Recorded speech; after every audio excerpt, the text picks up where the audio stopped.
Avant de plonger dans cette histoire incroyable, pensez à vous abonner à la chaîne et à activer la cloche. Ici, chaque récit a quelque chose à dire, et vous ne voudrez pas en manquer un seul. Le soleil déclinait à l'horizon, teintant les gratte-ciel de Manhattan d'une lueur dorée.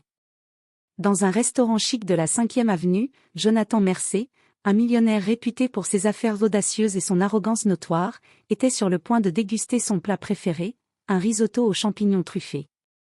Les serveurs, habitués à ses exigences extravagantes, avaient disposé le plat avec soin, brillant sous la lumière tamisée. Jonathan, distrait par un appel urgent, porta la première fourchette à sa bouche. À cet instant précis, une voix perça le murmure du restaurant. « Monsieur, ne mangez pas ces sédillas !» Tous les yeux se tournèrent vers l'origine de ce cri. Une jeune fille à l'allure frêle, mais au regard déterminé, se tenait au milieu de la salle. Elle s'appelait Lily Thompson, et elle avait travaillé quelques heures plus tôt dans les cuisines du restaurant, ramassant des restes et observant tout en silence. Jonathan s'arrêta, figé. Le couteau et la fourchette suspendus à mi-chemin entre son assiette et sa bouche. Le bruit du restaurant s'éteignit presque. « C'est empoisonné !» cria Lily, les mains tremblantes mais fermes. Le millionnaire sentit son cœur s'emballer. Personne n'avait remarqué la petite fiole qui s'était glissée dans son plat par une main invisible. Dans un geste instinctif, il recula et repoussa l'assiette, tandis que Lily s'élançait pour la retirer. « Qui êtes-vous » demanda Jonathan, haletant, mélange de colère et de surprise. « Je travaille ici. Je vous ai vu prendre ce plat, et je sais qu'on essayait de vous empoisonner. » À ce moment-là, plusieurs clients se tournèrent, choqués. Un silence glacé s'abattit sur le restaurant. Quelques instants plus tard, la sécurité arriva, alertée par le chaos. Mais Jonathan ne pouvait détacher son regard de la jeune fille. Il venait de survivre à la mort grâce à un simple cri. « Vous m'avez sauvé la vie » murmura-t-il. Lily hocha la tête, encore tremblante, consciente que cet instant venait de changer sa vie, et celle de Jonathan Mercer pour toujours. Le restaurant était redevenu calme, mais l'atmosphère était lourde. Jonathan Mercer, encore secoué, s'était levé de sa chaise. Son regard scrutait Lily, comme s'il cherchait à comprendre comment une simple employée pouvait anticiper un crime aussi audacieux.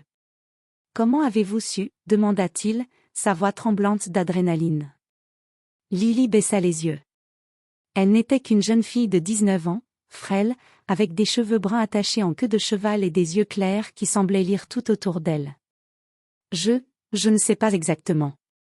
Je nettoyais la cuisine, et j'ai vu un serveur poser une fiole près de votre plat.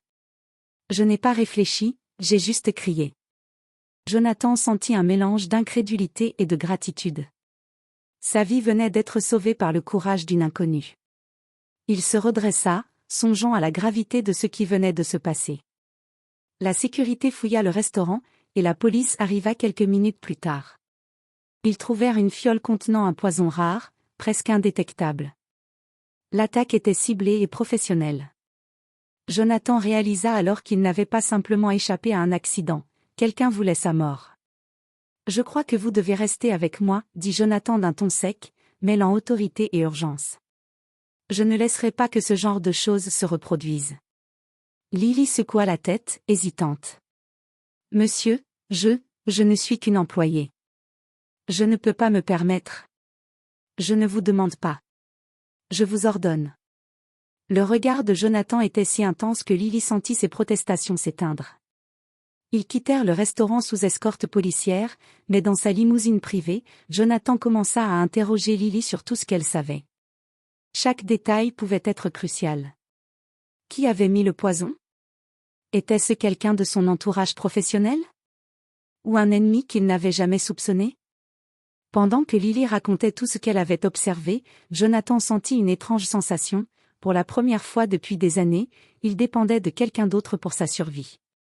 Cette jeune fille, simple et silencieuse, venait de bouleverser son monde. « Vous savez, dit-il enfin, d'un ton plus doux, si vous n'aviez pas crié, je ne serais peut-être plus là pour vous parler. » Lily détourna le regard, mais un petit sourire apparut sur ses lèvres. Elle venait de comprendre quelque chose. Ce sauvetage n'était pas seulement un acte de bravoure, c'était le début d'un lien qui allait changer sa vie, et celle du millionnaire. Mais au fond d'elle, un frisson de peur persistait. Quelqu'un avait tenté de tuer un des hommes les plus puissants de New York. Et ce quelqu'un était encore là dehors, observant, patient. La limousine roulait silencieusement dans les rues illuminées de Manhattan. Lily était assise à côté de Jonathan, les mains crispées sur ses genoux, tandis que son cerveau tournait à toute vitesse. Elle n'avait jamais été confrontée à quelque chose d'aussi terrifiant. Et pourtant, chaque mot de Jonathan, chaque regard, lui donnait le sentiment d'être importante. Nous devons découvrir qui a fait ça, déclara Jonathan, les yeux fixés sur la route. Si c'était un concurrent, un partenaire, ou même un employé, je dois savoir. Et vite. Lily hocha la tête. Elle commença à raconter tout ce qu'elle avait remarqué dans la cuisine ces dernières semaines, des comportements suspects d'un serveur récemment embauché, des allées et venues étranges de livreurs, des objets déplacés dans la réserve. Tout semblait insignifiant, mais pris ensemble, ça formait un puzzle inquiétant. À peine avait-elle fini que le téléphone de Jonathan vibra. Il décrocha immédiatement, et son visage se crispa en voyant l'écran. « C'est le FBI, murmura-t-il. Ils ont détecté un mouvement suspect lié à ma sécurité. Nous ne sommes pas seuls, Lily. » Avant qu'elle ne puisse réagir, un bruit sec retentit près de la limousine. Jonathan se jeta sur le frein et la voiture s'immobilisa brusquement. Des phares éclatants traversèrent la vitre arrière, 2 motards armés avaient tenté de les coincer dans une ruelle.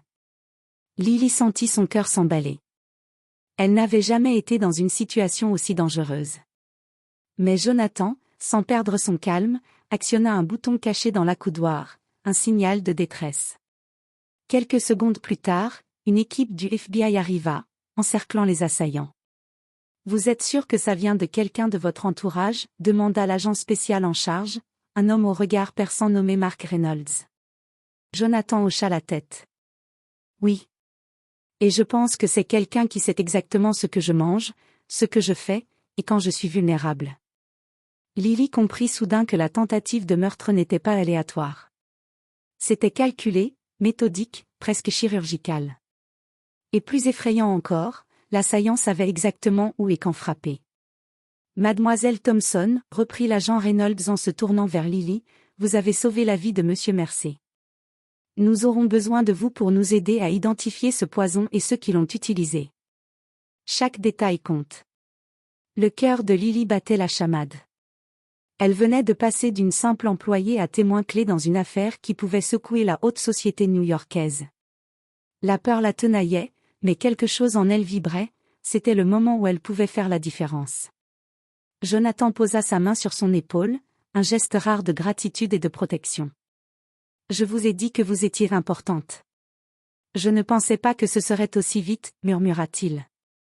Alors que la nuit s'installait sur Manhattan, une chose était claire, la partie ne faisait que commencer. Et dans l'ombre, le véritable coupable observait chaque mouvement, patient et calculateur, prêt à frapper à nouveau.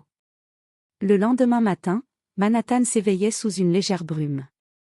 Jonathan Mercer était déjà au bureau, plongé dans une pile de dossiers et d'alertes de sécurité. Chaque email, chaque appel semblait contenir une menace potentielle. Mais aujourd'hui, il n'était pas seul, Lily Thompson était assise à côté de lui, une tablette à la main, prête à aider. « Nous devons retracer l'origine de ce poison, » dit Jonathan d'un ton concentré. « Le laboratoire qui l'a fabriqué ne vend pas ça au public. Quelqu'un a fait appel à eux pour me viser. » Lily tapotait l'écran de sa tablette, analysant les images des caméras du restaurant et les mouvements du personnel. « J'ai remarqué quelque chose d'étrange, » dit-elle, la voix ferme malgré sa nervosité. Le serveur qui a déposé la fiole, il n'était pas sur la liste officielle du personnel. Il a disparu juste après l'incident. Jonathan fronça les sourcils. « Parfait. Nous avons un suspect. Et vous êtes certaine de ce que vous avez vu ? » ?»« Oui, je l'ai vu tenir une petite fiole et la glisser sous votre assiette pendant que le chef était occupé à autre chose. » À cet instant, l'agent du FBI, Mark Reynolds, entra dans le bureau. « Nous avons des informations sur votre adversaire, Monsieur Mercer, » dit-il. « Il s'agit d'une organisation spécialisée dans l'élimination ciblée de personnalités influentes. Ils ont déjà tenté d'empoisonner plusieurs dirigeants à travers le pays. Et vous êtes leur nouvelle cible. Jonathan serra les poings. Et vous pensez que Lily peut nous aider à les identifier? Marc hocha la tête. Elle a vu quelque chose que personne d'autre n'a remarqué. Son observation est cruciale. Elle sera notre atout le plus fiable. Pour Lily, l'adrénaline était intense. Elle n'était qu'une jeune fille venue travailler pour un salaire modeste, et maintenant, elle se retrouvait au centre d'une enquête fédérale. Mais un sentiment étrange l'envahit, elle se sentait capable, même forte. Alors, que faisons-nous maintenant? Demanda-t-elle, les yeux brillants de détermination. Nous allons tendre un piège, répondit Jonathan. Ils vont tenter une deuxième attaque, c'est certain. Et cette fois, nous serons prêts. Les jours suivants, Jonathan, Lily et l'équipe du FBI mirent en place une stratégie méticuleuse. Des caméras cachées, des détecteurs de substances toxiques et des faux repas furent préparés. Chaque détail comptait. Chaque mouvement était calculé. Lily passa des heures à observer les schémas des employés et des visiteurs, détectant des anomalies que personne d'autre n'aurait remarquées. Son rôle devint central. Elle n'était plus seulement une sauveteuse impulsive, elle était devenue l'œil attentif qui pouvait sauver des vies. Et tandis que la nuit tombait sur Manhattan, Jonathan et Lily savaient que la véritable menace approchait. L'organisation derrière le poison n'était pas une simple menace anonyme. Elle était intelligente, patiente et implacable. Et bientôt, ils découvriraient que ce qu'ils avaient vu n'était que la surface d'un complot bien plus profond. La nuit était tombée sur Manhattan, et les lumières de la ville scintillaient comme des étoiles au sol. Jonathan Mercer et Lily Thompson étaient dans un appartement sécurisé, transformé en poste de contrôle improvisé pour l'opération. Les caméras surveillaient chaque recoin du restaurant et des rues adjacentes, tandis que l'équipe du FBI était prête à intervenir au moindre mouvement suspect. Tout est prêt, murmura Mark Reynolds, l'agent du FBI. Le repas piégé sera servi ce soir. Si quelqu'un tente quoi que ce soit, nous serons là. Lily, assise à côté de Jonathan, sentait son cœur battre à toute vitesse. Cette fois, elle n'était pas seulement spectatrice, elle était un maillon essentiel du plan. Et si je me trompe, demanda-t-elle, un léger tremblement dans la voix. Jonathan posa une main rassurante sur la sienne. Vous ne vous trompez pas. Vous avez sauvé ma vie une fois, Lily. Vous êtes mon instinct maintenant. Quelques heures plus tard, le restaurant fut de nouveau rempli de clients, cette fois pour un dîner spécial de charité organisé par Jonathan. Tout semblait normal. Mais derrière le rideau, une silhouette masquée avançait, glissant une fiole près de l'assiette du millionnaire. Lily, attentivement, repéra le mouvement suspect. Maintenant, cria-t-elle. En un instant, le FBI surgit des coins du restaurant, immobilisant l'assaillant. Les clients, choqués, observaient la scène. L'homme, vêtu d'un costume noir et portant un masque, fut rapidement désarmé. « Qui êtes-vous » hurla Jonathan. « Vous êtes trop curieux » répondit l'assaillant, la voix couverte par un masque, avant que les agents du FBI ne le neutralisent complètement. Lily sentit un frisson de soulagement. Son courage et sa vigilance avaient encore une fois sauvé une vie. Mais elle savait que ce n'était pas la fin. Cette attaque n'était que la manifestation d'un complot plus vaste, et la véritable organisation derrière lui restait dans l'ombre. Jonathan, désormais hors de danger immédiat, regarda Lily avec gratitude et admiration. « Vous êtes incroyable, Lily. Je n'ai jamais cru qu'une simple employée puisse être aussi essentielle. » Lily rougit légèrement, mais un sourire se dessina sur ses lèvres. « Je n'ai fait que crier, » murmura-t-elle modestement. Jonathan secoua la tête. « Non. Vous avez fait bien plus que ça. Vous avez été mon instinct, ma protection, et je crois que nous formons une équipe maintenant. » Alors que la police emmenait l'assaillant et que les lumières de la ville continuaient de briller, Lily comprit que sa vie venait de basculer à jamais. Elle n'était plus une simple employée. Elle était devenue une alliée essentielle d'un homme puissant, et ensemble, ils seraient prêts à affronter tout danger qui oserait se dresser sur leur route. La nuit s'achevait, mais l'histoire de Jonathan Mercer et de Lily Thompson ne faisait que commencer.